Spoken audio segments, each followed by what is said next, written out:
Ողջույն Օրագիր Նյուզի սիրելի հետևորդներ, այսօր տաղավարում մեզ հյուրընկալվել է պրոդյուսեր Լիլիթը։ Ողջույն Լիլիթ ջան։ Բարև ձեզ։ Շնորհակալ եմ հրավերս ընդունելու համար։ Շնորհակալ եմ հրավերի համար։ Նախ ներկայացնենք, որ մենք այսօր խոսելու ենք K-pop մշակույթի մասին, որը բավականին տարածված է եւ նաեւ ներկայացնելու ես քո ճանապարհը, ինչ ճանապարհով ես անցել։ Եվ սկսենք առաջին հարցից, ինչպես սկսվեց կամ ստեղծվեց քո սերը այդ մշակույթի նկատմամբ։ Շնորհակալություն հարցի համար։ Նշեմ, որ ինստիտուտում սովորելու տարիներին վերջերս եմ ավարտել Երևանի թատրոնի եւ կինոյի պետական ինստիտուտը արվեստի կառավարում բաժին իմ կուրսի ղեկավարի կողմից Սերգեյ Սանյանի կողմից ամբողջ կուրսը հանձնարարություն էր ստանում, որպեսզի դիտեինք տարբեր երկրների սերիալներ, ֆիլմեր ու ստացվեց այնպես, որ սկսեցի դիտել նաև կորեական արտադրության ֆիլմերը, սերիալները ու արդեն իմ հետաքրքրությունը սկսեց աճել Հարավային Կորեայի մշակույթի հանդեպ ու արդեն սերիալներից հետո սկսեցի լսել K-pop-ը եւ երաժշտության միջոցով, սերիալների միջոցով, տեսնելով սերիալներում դիսցիպլինան, երկրի, կարգապահությունը, տեսնելով աշխատասիրությունը, ուսանողների սովորելու ձգտումը ինձ հետաքրքիր էր, արդյոք իրականում Կորեան այդպիսի երկիր է։ Եվ այս հարցը ինձ շատ էր տանջում եւ շարունակ մտածում էի, թե երբ կլինի հնարավորություն, որպեսզի այցելեմ Հարավային Կորեա, տեսնեմ, առնչվեմ մշակույթին, որովհետեւ այլ բան է, երբ դիտում ես էկրանից, այլ բան է, երբ ինքդ առնչվում ես ու համոզվում ես ու այսինքն հիմքը սերիալներն էր եւ K-pop երաժշտությունը։ Քանի որ նշեցիր, որ ցանկանում էիր իրական տեսնել քո երազանքները, այսինքն այն ինչ որ ցանկանում էիր, դու կարողացար իրականացնել, ինչպես էր ճանապարհը դեպի Կորեա եւ արդյոք հեշտ էր այցելել այդ երկիր, ես ինքս գիտեմ, լսել եմ, որ բավականին գործընթացը դեպի այնտեղ դժվար է իրականում։ Այո, ուրեմն երբ եկավ պահը, երբ պետք է ներկայացնեի ինստիտուտում իմ դիպլոմային աշխատանքը, որոշեցի այն իրականացնել հենց Հարավային Կորեայում, նկարահանելով իմ երկրորդ վավերագրական ֆիլմը, սակայն այդ ժամանակ հստակ պարզ չէր, թե ինչ թեմա պետք է լինի, որովհետև ուսումնասիրելով նաև հայ-կորեական հարաբերությունները, մշակութային, կրթական, նկատեցի, որ ցավոք կապը քիչ է, իհարկե կապը կա, բայց քիչ է եւ մտածում էի, թե դե լավ, ինչ թեմա պետք է լինի իմ ֆիլմը, ինչպես առաջ շարժվեմ, մանավանդ որ դիպլոմային աշխատանք է, ժամանակը քիչ է, պետք է կարողանայի հստակ ճիշտ որոշումներով առաջ գնալ եւ այդ ժամանակ ծանոթացա մեր հայրենակից Ժիրայր Բաղդասարյանի հետ, ով ներկապահին ապրում է Հարավային Կորեայում եւ նա ինձ ներկայացրեց կորեացի ֆիզիկոս, պրոֆեսոր Քիջին Լին, ով եղել է Ժիրայրի պրոֆեսորը եւ ներկապահին էլ միասին համագործակցում են եւ պրոֆեսոր Լի կյանքին գործունեությանը ծանոթանալով իր գիտական ներդրումներին Հայաստանի Հանրապետությունում, իր կրթական կապի ձևավորմանը Հայաստանի եւ Հարավային Կորեայի միջև որոշեցի, որ ամբողջ ֆիլմը պետք է լինի հենց պրոֆեսոր Լիի մասին, որովհետև նա հանդիսանում է այն մարդը, ով ակտիվորեն ձևավորել է հայ-կորեական, գիտական, կրթական կապը եւ ես ուզում եմ իմ անկեղծ շնորհակալությունը հայտնել Ժիրայրին Բաղդասարյան, որ ինձ ներկայացրեց պրոֆեսորին, իհարկե պրոֆեսոր Լիին իր աջակցության վստահության համար եւ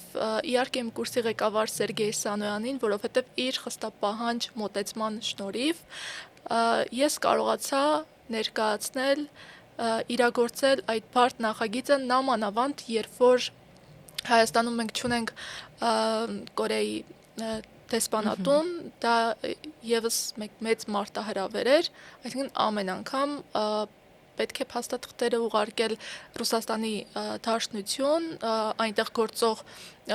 Կորեայի դեսպանատանը եւ պետք է սպասել, այո, մի քիչ երկար, որպեսզի պատասխանը վիզայի հաստատվի կամ մերժի, բայց ես վստահ եմ, որ շուտով Հայաստանում մենք նույնպես կունենանք Կորեայի դեսպանատուն եւ կլինեն շատ համատեղ նախագծեր։ Լիլիթ, երբ որ գնացիր այնտեղ, առաջին տպավորությունը ինչպիսին էր եւ այսպիսի մշակութային շոկ քեզ մոտ առաջացավ, այսինքն ինչ տարբերություններ ընդհանրապես կա մեր եւ նրանց միջեւ։ Ամ, Նախ ասեմ, որ իմ տպավորությունները շատ լավն են եղել եւ երբեք չէի մտածի, որ այն ամեն ինչը որ կզգամ էկրաններից, իրականում որ այցելեմ Կորեա, կրկնակին կապրեմ, որովհետեւ մի փոքր ունեի վախ, որ հիասթափվեմ, որ իմ պատկերացրած մշակույթը չլինի։ Փողոցում անդադ հանդիպում էի մարդկանց, ովքեր շատ բարի էին իմ հանդեպ, ովքեր անդադ ուզում էին օգնել, ովքեր անգամ երբ դու ոչ մի բառ չէիր արտահայտվում, տեսնում էին, որ ինչ որ մի հարցում օգնություն է քեզ պետք ու իրենք էին միջամտում, որ օգնեին։ Այսինքն այս առումով, լավ առումով նաև շոկային էր, հա,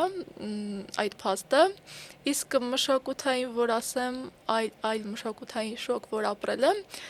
կորեացիները ցուրտ եղանակին սիրում են ոտաբոպիկ, ոչ թե սիրում են, այլ իրենց մոտ դա ընդունված է ոտաբոպիկ գնալ խանութ ձմեռը, որ -5 աստիճան է ենթադրենք, ու դա ինձ համար, այո, փոքր մշակութային շոկ էր։ Նաև այսօր տեսնում ենք, որ բավականին շատ է տարածված ընդհանրապես հայ-կորեական ամուսնությունները։ Իհարկե, այդքան ընդլայնված շփման միջոցով չեն կարող շատ եզրակացություններ կատարել, բայց ընդհանրապես մարդկային առումով եւ պատկերացումներով որքանով են նրանք մեզանից տարբերվում։ Իրականում եւ կա բավականին նմանություններ եւ կան տարբերություններ։ Եթե հարցը վերաբերում է կորեացի տղաներին, այսինքն թե հայ աղջիկներն էլ հետաքրքրված են, թե ինչպիսին են իրականում կորեացի տղաները, տարբեր, ինչպես եւ յուրաքանչյուր ազգի մեջ կան եւ պատկերացում ճակերտավոր լավ տղաներ եւ վատ տղաներ։ Բայց ես երբ առնչվել եմ կորեացի երիտասարդների հետ, նրանք եղել են շատ հարգալից, եղել են շատ նրբանկատ, եղել են շատ ընկերասեր ու այսինքն այս պարագայում կարծում եմ, որ եթե մեկը մյուսին իսկապես սիրում է, հարգում է, վստահում է, ազգությունը ընդհանրապես կապ չունի, չհաշված որոշ դեպքերը, ազգությունը կապ չունի, որպեսզի տվյալ զույգը լինեն միասին ու հարաբերությունները բնականաբար պահանջում է երկկողմանի համառ աշխատանք, այսինքն այս պարագայում պետք է երկուսն էլ հասկանան, որ տարբեր ազգերից են, պետք է մեկը մյուսի մշակույթը սովորեն, հասկանան, լեզուն էլ է շատ կարևոր ու միայն այդ համառ աշխատանքի շնորհիվ կհաջողվի երկար համատեղ կյանք միասին։ Լիլիթ, շատ հայ աղջիկներ նշում են, որ իրենց կողքին չեն պատկերացնում հայ ազգությունից բացի այլ ներկայացուցչի, բայց դու ինչպիսին ես եւ քո պատկերացումները այնտեղ գնալուց հետո ինչպես փոխվեց։ Արդյոք կցանկանայիր, որ քո կողակիցը լիներ հենց տվյալ ազգի ներկայացուցիչը։ Կորեացի։ Այո։ Եթե սիրեմ, միանշանակ ինձ համար կապ չունի, կլինի կորեացի, կլինի իտալացի, ու ես միայն ուրախ կլինեմ, եթե ստացվի եւ կարողանամ շփվել եւ հետագայում ինչու ոչ ամուսնանամ հենց կորեացու հետ, որովհետեւ ինձ դուր է գալիս կորեացիների աշխատասիրությունը, համառությունը, սովորելու ձգտումը, գիտեք, երբ արդեն առնչվում եք, արդեն պատկերացումները շատ ավելի այնպիսին են դառնում, որը որքան էլ փորձես ներկայացնել, երևի մյուսները չհասկանան։ Դրա համար ես եթե նշեմ իմ մասին, տեսակով եւ բնավորությամբ այնպիսին եմ, որ եթե սիրեմ ինչ-որ մեկին, ինձ համար իհարկե չհաշված որոշ բացառություններ, ազգությունը կապ չունի։ Եվ բացի հենց անձնական կյանքից շատ կարևոր է, որ երկիրը տա հնարավորություն լավ ապրելու, որը շատերն են ցանկանում, ինչպիսի երկիր է եւ տվյալ տեսանկյունից ինչ հնարավորություններ է տալիս, բացի դրանից նաեւ խոսենք բացասական կողմեր արդյոք կան ապրելու համար, ինչպիսի ռեսուրսներ պետք է ընդհանրապես ունենալ, որպեսզի կարողանալ այնտեղ նորմալ ապրել։ Նախ նշեմ, որ այնտեղ ապրելու համար իմ կարծիքով, որքանով որ փորձել եմ ուսումնասիրել, ենթադրենք ուտելիքը, հագուստը, ամեն ինչը բավականին հասանելի է եւ այդ առումով խնդիր չկա, նույնը տնտեսական ապրանքները, ես շատ մատչելի տնտեսական ապրանքներ էի գտնում այնտեղ, որ այստեղ կրկնակի էին գները, դա էլ արդեն պարզ է ինչի հետ է կապված, ու հասկացա, որ եթե այնտեղ չունես բնակարան, դա կլինի լուր մարտահրավեր, որովհետև վարձերը բավականին թանկ են, նամանավանդ Սեուլում, ու այդ իսկ պատճառով շատ մարդիկ, արտասահմանցիներ հատկապես նախընտրում են ապրել Սինչոնում կամ Ինչոնում, որովհետև այնտեղ համեմատ Սեուլից մի քիչ հեռու են ու համեմատ ավելի մատչելի են, այսինքն պետք է, եթե ինչ-որ մեկը ցանկանում է տեղափոխվել Հարավային Կորեա եւ ապրել այնտեղ, աշխատել այնտեղ, պետք է հասկանան, որ իրականում շատ լուրջ մարտահրավեր է բնակարան վարձելը, հատկապես Սեուլում, ու նամանավանդ երբ սկզբում պետք է որպես դեպոզիտ բավականին գումար վճարել։ Բացի ընդհանրապես ապրելուց, նաև շատ կարևոր է, որ կարողանաս մարդկանց հետ շփվել եւ ինչպես էր կարողանում հաղորդակցվել, քանի որ սկզբնական շրջանում կարծում եմ լեզվին չէիր տիրապետում։ Այո, սկզբնական ժամանակում առաջին անգամ երբ մեկնեցի Կորեա, լեզվին չէի տիրապետում ու չնայած դա խնդիր չառաջացավ հաղորդակցվելու առումով, որովհետև անգլերեն էի փորձում հաղորդակցվել, բայց ամեն դեպքում ես մի փոքր մշակույթից դուրս էի զգում, որովհետև ես էլ էի ցանկանում կարդալ, հա, ի վերջո, ինչ է գրված խանութի ցուցանակին կամ ապրանքների վրա, այդ առումով ես ներքուս վատ զգացի, որ եթե ես հանդիսանում եմ այն մարդով իսկապես հետաքրքրված է տվյալ երկրի մշակույթով, ինչու թեկուզ կարդալը չգիտի, բայց լավ է, այն կորեացիներին ում հանդիպել եմ, տիրապետում էին անգլերենի, ու քանի որ առաջին այցս պայմանավորված էր նաև նկարահանումներով, իմ հիմնական այսպես կենտրոնացումը հենց նկարահանումների վրա էր, որ ամեն ինչ բարեհաջող ավարտվի, որովհետև շատ մարդիկ էին այդ ընթացքում ինձ աջակցում ու հավատում, որ ես կարողանամ նախագիծը ավարտին հասցնել եւ ուզում եմ իսկապես իմ խորին շնորհակալությունը հայտնել եւս մեկ անգամ Ժիրայրին Բաղդասարյան, պրոֆեսոր Լիին, Սերգեյ Սանոյանին, Կարպիս Թիթիզյանին, որովհետեւ շատ բարդ ժամանակաշրջան էր ինձ համար, բայց արդեն երկրորդ այցի ժամանակ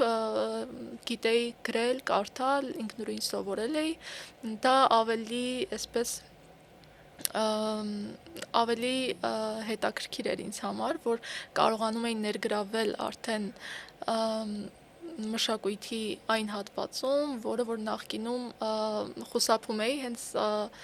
չիմանալու պատճառով, որ չգիտեի գրել կարդալ, իսկ ներկա պահին արդեն, քանի որ ցանկանում եմ ընդունվել Հարավային Կորեայում համալսարան, պարապում եմ հենց մասնագետի հետ, սովորում եմ մասնագետի հետ լեզուն, իմ մասնագետը Շուշան Ստեփանյանն է, Շանսոն Սենիմը, ու ցանկանում եմ իրեն եւս խորին շնորհակալություն հայտնել, որ իր շնորհիվ կարողանում եմ բարդությունները մինչև առ այսօր պատվով հաղթահարել եմ եւ փորձում եմ այդպես շարունակել։ Ինչպես որոշեցիր, որ պետք է ուսումդ շարունակես հենց քո երազանքների երկրում եւ ինչից սկսեցիր այդ ճանապարհը։ Սա շատ կարևոր հարց է։ Նշեմ, որ առաջին այցի ժամանակ այդքան էլ վստահ չէի, բայց երկրորդ այցի ժամանակ տարբեր երևույթներ տեղի ունեցան հետաքրքիր ու համոզվեցին որոշման մեջ ու նաև պետք է նշեմ, որ ես շատ բարդ կանգ առա համալսարանի ընտրության հարցում, որովհետև դա շատ լուրջ որոշում է, թե որ համալսարանն ես ընտրում ու քանի որ ես դիմելու եմ կրթաթոշակին GKS ծրագրով, որը որ Հարավային Կորեայի պետության կողմից տրամադրվող կրթաթոշակ է եւ օրինակ ամեն տարի Հայաստանից իհարկե փոխվում է թվերը, բայց հիմնականում 4 ուսանող կարող է անցնել այդ կրթաթոշակով, որպեսզի կարողանան սովորել Հարավային Կորեայում ու երբ արդեն երկրորդ անգամ այցելեցի ու տարբեր իրադարձություններ տեղ ունեցան, տարբեր հանդիպումներ ունեցա, որոնք որ կարծես եզերքից ազդանշան լինեին, որոշեցի, որ հենց Կորեան է այն ուղին, որը որ ինձ անհրաժեշտ է, արդեն հստակ որոշեցի, որովհետև մինչ այդ կամուկացի մեջ էի ու թե ինչ իրադարձություն եղավ, նշեմ, որ ես առիթ ունեցա հանդիպելու BTS հարավկորեական խմբի Չոնգուկի տատու արտիստի հետ, Փոլիկի հետ եւ նրանից հարցազրույց վերցրեցի եւ փորձեցի ներկայացնել հայկական մեդիաներում, որպեսզի հայերը նույնպես իմանան Փոլիկ տատու արտիստի մասին եւ ոչ միայն որպես իրեն ընկալեն տատու արտիստ, ով հաստեղծել է BTS խմբի տղաների ընկերության տատուն եւ պատասխանատու է Չոնգուկի տատուների թարմացման համար, կարող եմ նկարներ ցույց տալ։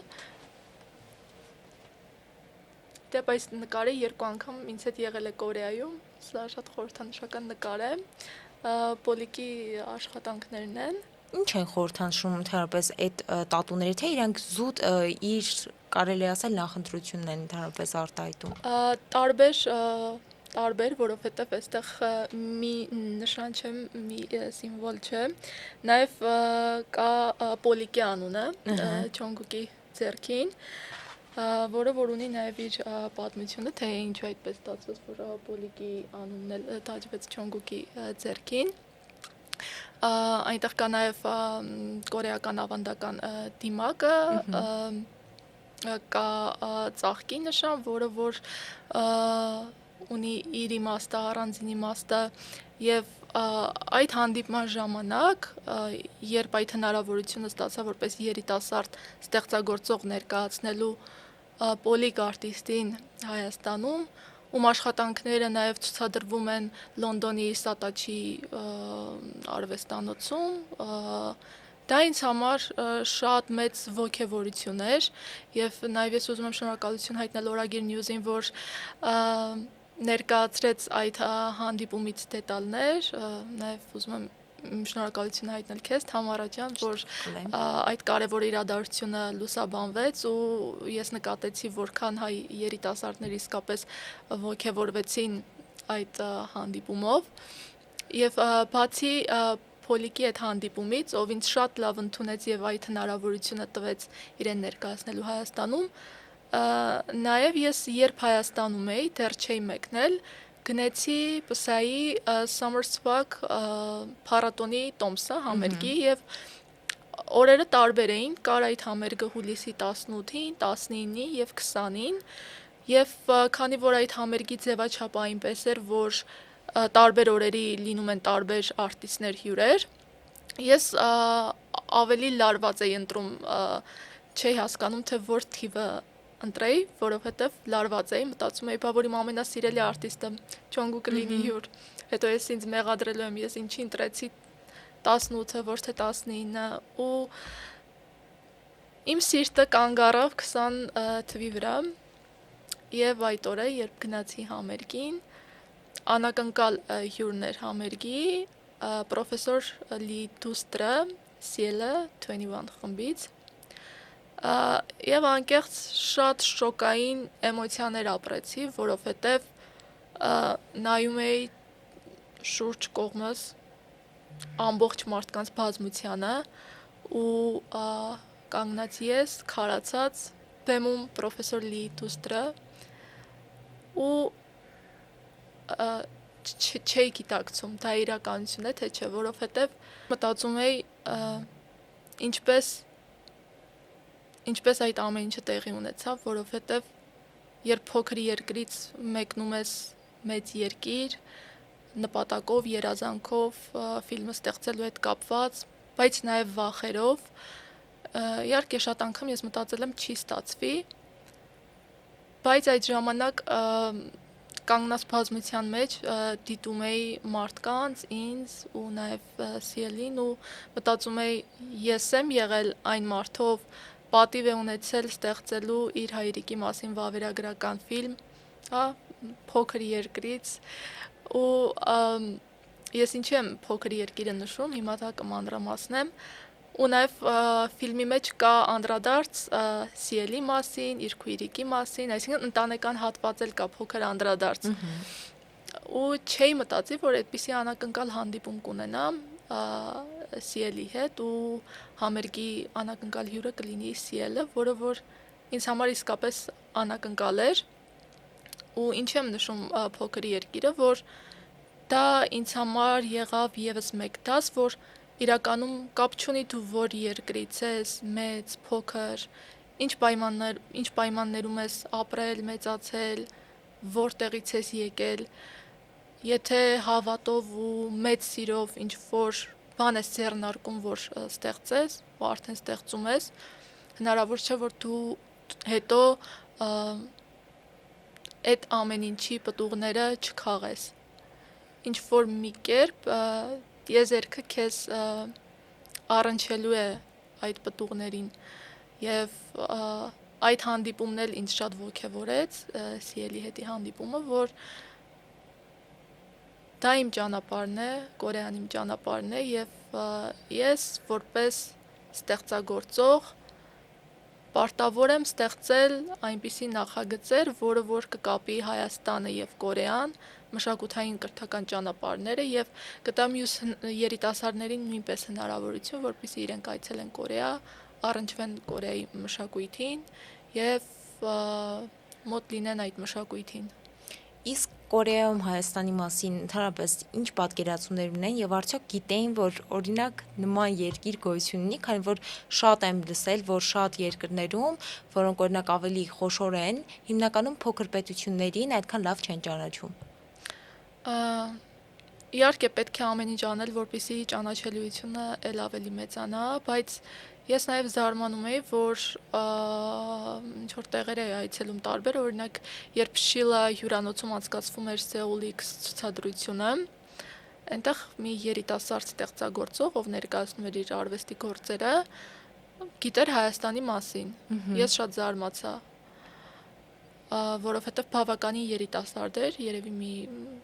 26 տարեկան ու գիտեր Հայաստանի մասին։ Նաև երբ հուշանվերներ էի գնում, վաճառականը նույնպես գիտեր Հայաստանի մասին։ Եվ այս վերջերս մի հրաշալի նորություն եղավ, որին կրկին օրագիրը անդրադարձավ։ Վերջերս Կորեայի կինոթատրոններում ցուցադրվում է Սերգեյ Փարաջանովի «Նրան գույն» ֆիլմը եւ նրան գույն ֆիլմը դիտել է նաև BTS խմբի Նամջունը,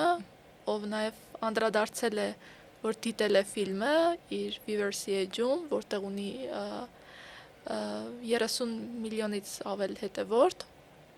եւ սա իսկապես մեծ ճանաչելիություն է բերում դեպի Հայաստան, որովհետև շատերը կիսվում են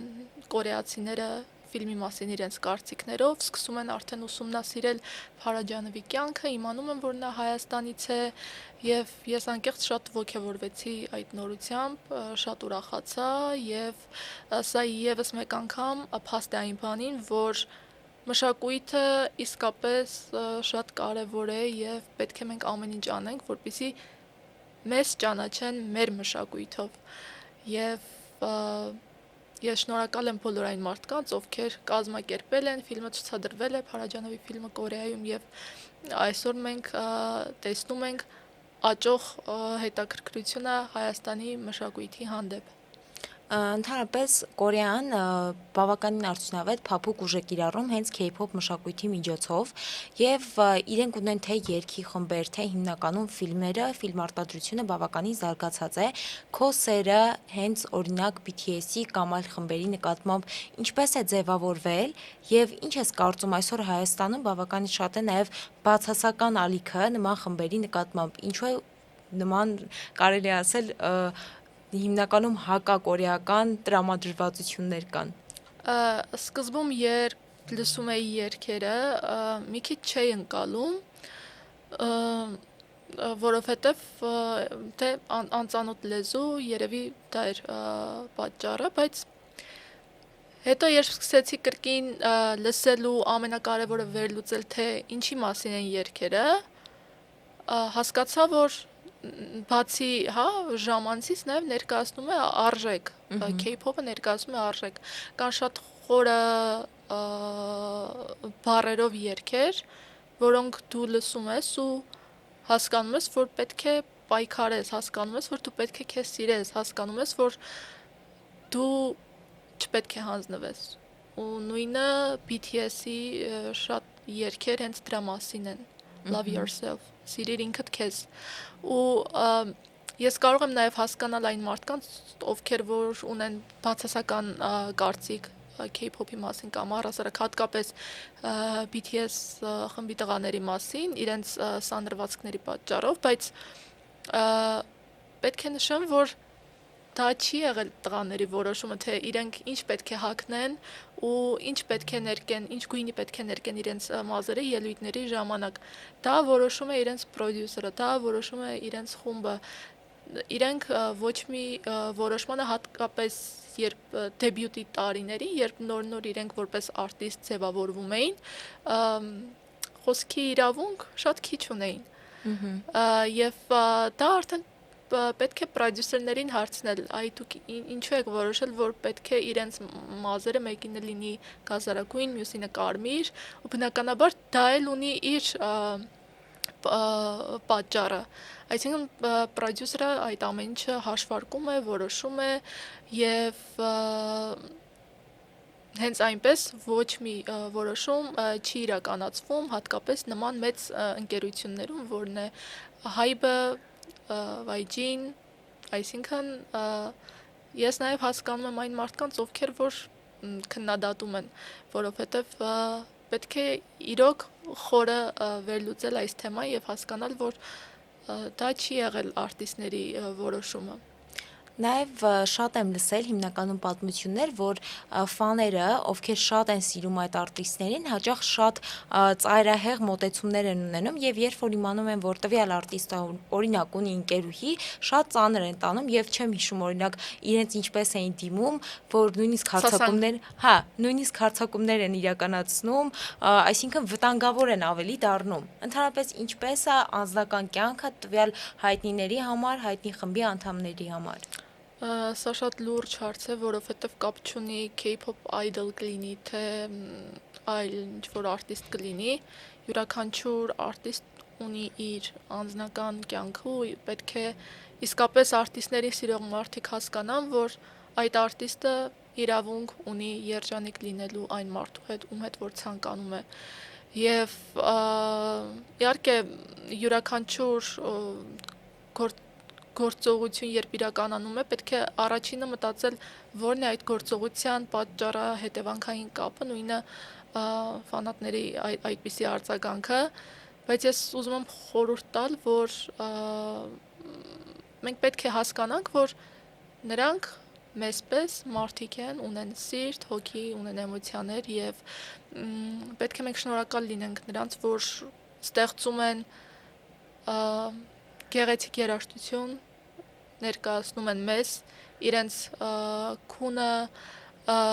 ռիսկի տակ դնելով, առողջությունը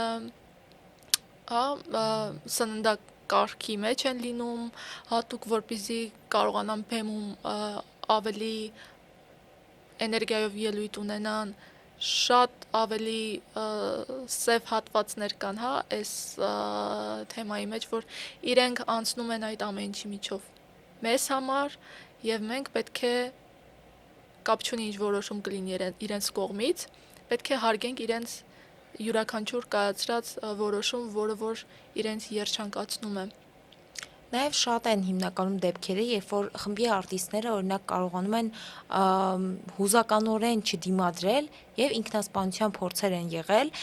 որն է ընդհանրապես պատճառը։ Մենք խոսեցինք, որ շատ սև դրվագներ կան, բայց եթե ճակերտները բացենք, ընդհանրապես արտիստին ինչ են ենթարկում, մինչև այդ ճանաչելիության հասնելը։ Շատ բարդ փուլերով են անցնում արտիստները նախքան դեբյուտ ունենալը, պետք է մոռանան նորմալ քնելու մասին, պետք է մոռանան նորմալ սնվելու մասին, եթե օրինակ տվյալ արտիստը ենթադրենք Թայլանդից է եւ Կորեայում պետք է որպես K-pop idol հանդես գա, շատ կարևոր է, որ ինքը սովորի լեզուն ու հստակ ժամկետներ են, կան deadline-ների մեջ պետք է տեղավորվեն ու կատարեն հերթականությամբ առաջադրանքները, որը որ իրենից ներկայացնում է մեծ կամքի ուժ, նույն մարզվելը ամեն օր, ընդամենը մարդիկ կան շաբաթը 3 անգամ մարզվում են ու չեն դիմանում։ Իսկ իրենք պարտավոր են միաժամանակ եւ մարզվել եւ հետևել իրենց սննդակարգին եւ սովորեն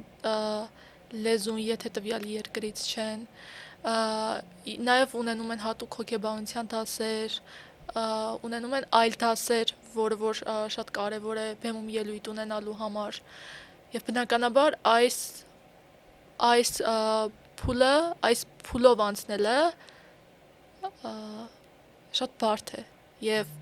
քանի որ կորեացիներն էլ զգայուն ազգ են, անկեղծ կորեացիները առանձնանում են այդ գծով, որ իսկապես շատ զգայուն ազգ են։ Շատ հեշտ է այդ ճանապարհին կոտրվելու, առաջ գնալու, անել այնպիսի բաներ, որոնք որ բերում են նույն ինքնասպանության ու այլ վատ հետևանքներին։ Նաև հիմնականում երբ որ խոսում էի բացասական ալիքի վերաբերյալ, շատ այստեղ բացասական ալիքը կենտրոնանում է նրա վրա, որ կորեացիները ընդհանրապես շատ նուրբ են եւ ինչպես նշել էինք, օրինակ թեկուզ մազերի գույնը, այսինքն տղաները չեն համապատասխանում այն ստանդարտներին, որոնք մենք մեր պատկերացումներում ընդհանրապես ունենք եւ հայաստանյան իրականության մեջ դրանք ամրագրված են։ Ինչ ես կարծում, արդյոք արտաքինը կապ ունի մարդու հենց ներքինի հետ, թե դրանով ինչքանով կարող ենք դատել։ Խոսքը վերաբերվում է այդոլներին։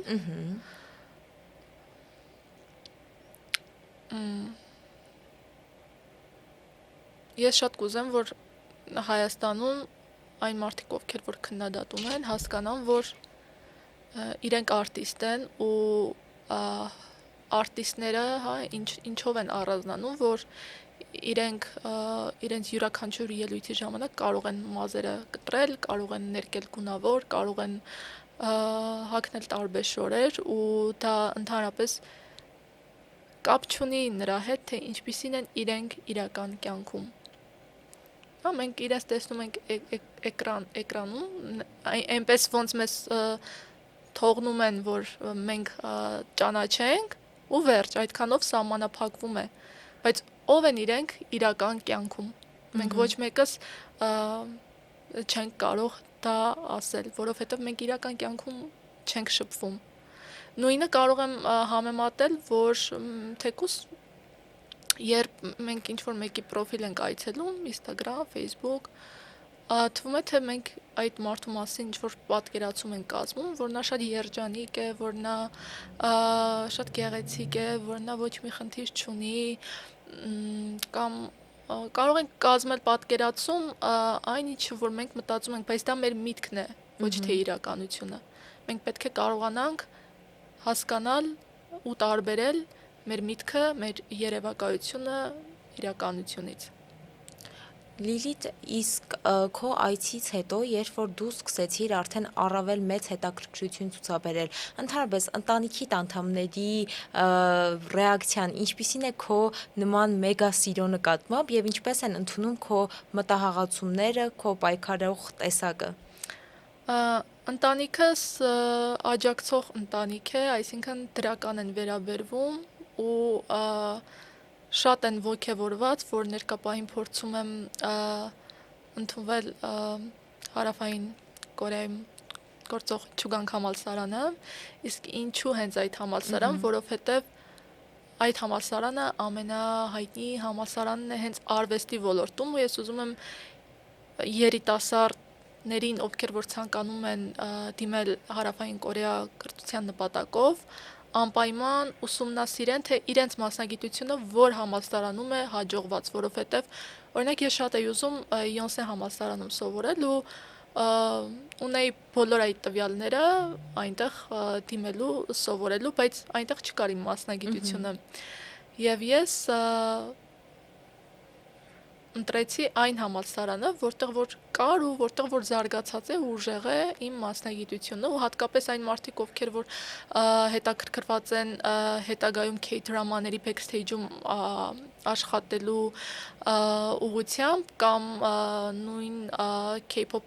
կոմպանիներում, այս պարագայում տվյալ համալսարանը կարող եմ նկարներ ցույց տալ, Չուգանք համալսարանը ամենաճիշտ ընտրությունը կլինի։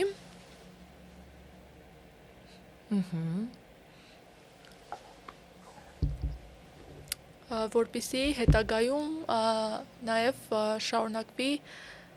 կարիերան այդ ուղղությամբ։ Իսկ ինչ վերաբերում է ընտանիքիս, ես անկեղծ շնորհակալ եմ իմ ընտանիքին։ Իհարկե մայրիկս այս առումով էմոցիոնալ է եւ մտածում է հեռավորության մասին, որ երբ որ ընդունվեմ,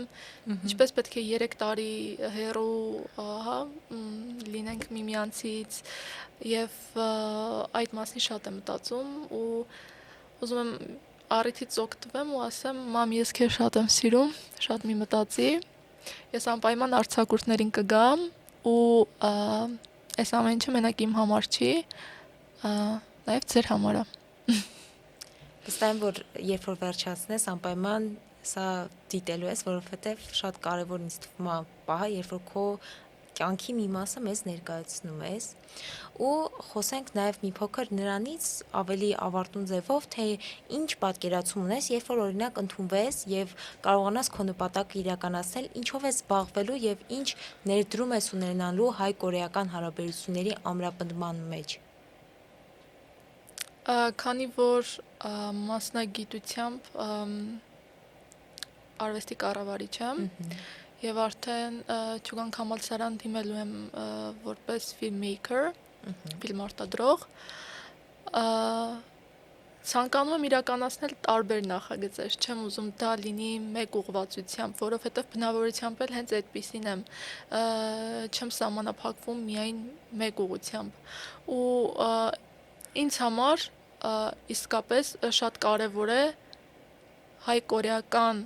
մշակութային ու կրթական կապը ձևավորելը ու օգնելը հայ երիտասարդներին, որ գնան մասնակցեն Կորեայում իրականացվող նախագծերի, այսինքն փորձեմ ստեղծել այնպիսի նախագիծ, որը որ կապ ունի մշակույթի ճանաչողական այց ենթադրենք Հարավային Կորեայում, որը որ հնարավորություն կտա հայ ուսանողներին մեկնել ու ճանաչել որոշակի չափով կորեական մշակույթը, նույնը կորեացի ուսանողների համար, կորեացի երիտասարդների համար, որովհետև մենք Եվրոպայի հետ ունենք շատ մեծ նախագծեր, Հայաստանը Եվրոպայի հետ ունի ու այս մասը իսկապես բաց է Հարավային Կորեայի հետ ու ցանկանում եմ այդպիսի նախագիծ իրագործել որպես արվեստի կառավարիչ, իսկ արդեն որպես ֆիլմարտադրող ցանկանում եմ հենց վավերագրության ուղղությամբ ներկայացնել եւ Կորեայում ապրող հայերին, ովքեր որ տարբեր դժվարություններ են ունեցել, ու չեն կոտրվել ու այնտեղ աշխատում են, ապրում են, սովորում են, իրենց մասին ներկայացնեմ, Հայաստանում իրենց ճանաչեն, նույնը նաև եթե կան այլ կորեացիներ, ովքեր որ հայ-կորեական կապը ակտիվ փորձել են պահել, իրենց անդրադարձ լինի ֆիլմի միջոցով, էլի իրենց ներկայացնեմ Հայաստանում, որպեսզի գնահատվեն այդ մարդիկ ու փորձեմ հեղինակային նախագծերի շրջանակում եւ ֆիլմի շրջանակում վավերագրական հնարավորինս շատ իհարկե հնարավորինս որքան կարող եմ ամրապնդել հայ-կորեական կապը։ Լիլիթ, շնորհակալ եմ նման հետաքրքիր զրույցի համար, նաև շնորհակալ եմ քեզ, որ անդադար ինձ հետ կիսվում ես այն կարևոր նորություններով, որոնք վստահ եմ, որ շատ հետաքրքրում են մեր հանրությանը եւ երիտասարդներին, ու շատ շնորհակալ եմ քո կատարած գործունեության համար։ Ես եմ շատ շնորհակալ եւ այս առումով իհարկե հայկական մեդիայի թիկունքը ստեղծագործողներին շատ կարևոր է լուսաբանելու համար եւ ազգին ներկայացնելու համար եւ այս առումով եւս մեկ անգամ շնորհակալ եմ Օրագիր Նյուզին, ստեղծագործական ամբողջ թիմին եւ իհարկե քեզ Թամարա ջան։ Շնորհակալ եմ շատ։ Ձեզ եւս շնորհակալ ենք սիրելի հետևորդներ, մեզ դիտելու համար, կհանդիպենք հաջորդ կիրակի։